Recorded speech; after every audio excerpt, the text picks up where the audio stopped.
Foreign service একাডেমিতে চলে যেতে চাই, সেখানে এই মুহূর্তে ব্রিফিং করছেন প্রধান উপদেষ্টা প্রেস সচিব শফিকুল আলম। আমরা সরাসরি চলে যাচ্ছি সেখানে। তারপরে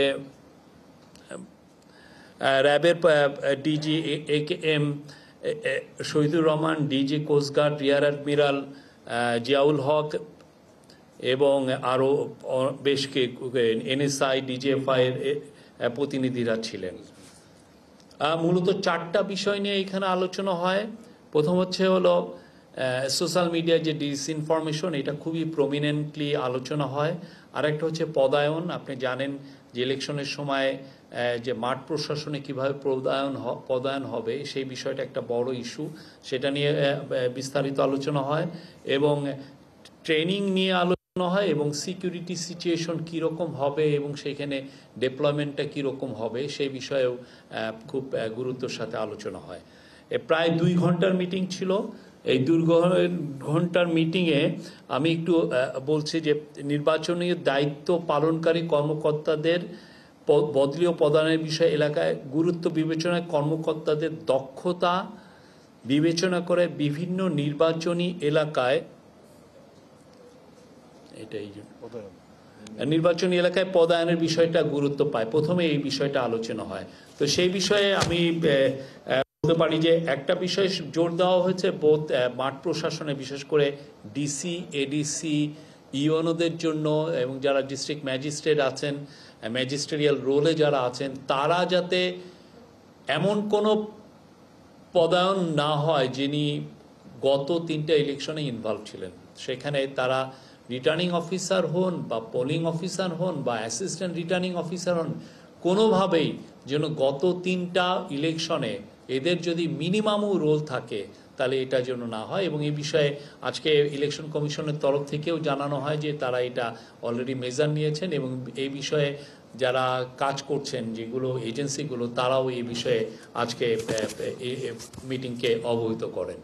আর পদায়নের ক্ষেত্রে কি কি ক্রাইটেরিয়া হবে এবং কিভাবে পদায়ন হবে সে বিষয়ে সুনির্দিষ্ট, মানে র্যান্ডমলি যাতে এদেরকে দেওয়া হয় এবং যিনি সবচেয়ে বেশি ফিট তাকে কিভাবে ফিট, আপনি তার যেই ধরনের ক্রাইটেরিয়া আছে তাকে এই ফিটনেসটা দেখার জন্য উনি শারীরিকভাবে কতটুকু ফিট, ওনার এসিআরটা কীরকম, ওনার পলিটিক্যাল ব্যাকগ্রাউন্ডে সেরকম আগের কোনো পলিটিক্যাল ব্যাকগ্রাউন্ড আছে কি না, ওনার কর্মদক্ষতা কীরকম, আগে পোস্টিংগুলো কোথায় ছিল, কোনো ধরনের নিউজ পত্রিকায় কোনো ধরনের কোনো এসছে কিনা, অনেকগুলো বিষয় লিখে দেখা যে কে এই পুরো বিষয়গুলো সবচেয়ে ফিট এবং যিনি ফিট তাকে দেওয়া হবে সবচেয়ে ভালনারেবল জায়গায় এবং এটা র্যান্ডমলি সিলেক্ট করা হবে এবং এতে সর্বোচ্চ যাতে এফর্টটা দিতে পারেন সেই বিষয়টা নিউজ পত্রিকায় কোনো ধরনের কোনো রিপোর্ট এসছে কিনা, অনেকগুলো বিষয় দেখে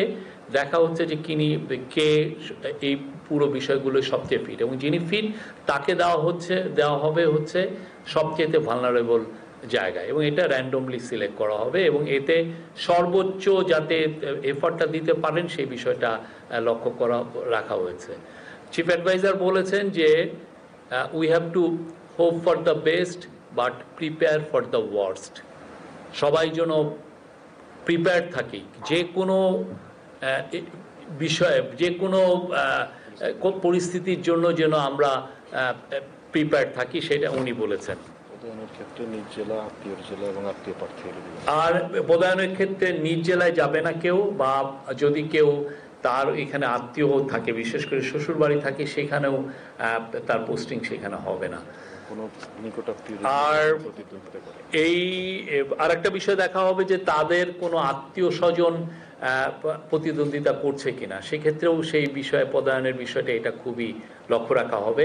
আর এই বিষয়ে কাজ যে কর্মসূচি সেটা 1 নভেম্বর থেকেই শুরু হবে আপনার। এবং একই বিষয়ে পুলিশের তরফ থেকে বিশেষ করে লেফটেন্যান্ট জেনারেল জাহাঙ্গীর আলম চৌধুরীও জানিয়েছেন যে তারাও এইভাবেই দেখছেন যে কে সবচেয়ে ফিট এবং তারা এইভাবে অলরেডি একটা লিস্টও করে ফেলেছেন 64 জনের, যে কোথায় কাকে কোথায় দেওয়া হবে এবং এটা যাতে র্যান্ডমলি হয় এবং এই বিষয়ে যাতে সর্বোচ্চ নিউট্রালিটি এবং আনবায়াস থাকে সেই বিষয়ে আজকে চিফ অ্যাডভাইজার বারবার বলেছেন। আমি আজ সোশ্যাল মিডিয়া নিয়ে যথেষ্ট আলাপ হয়েছে।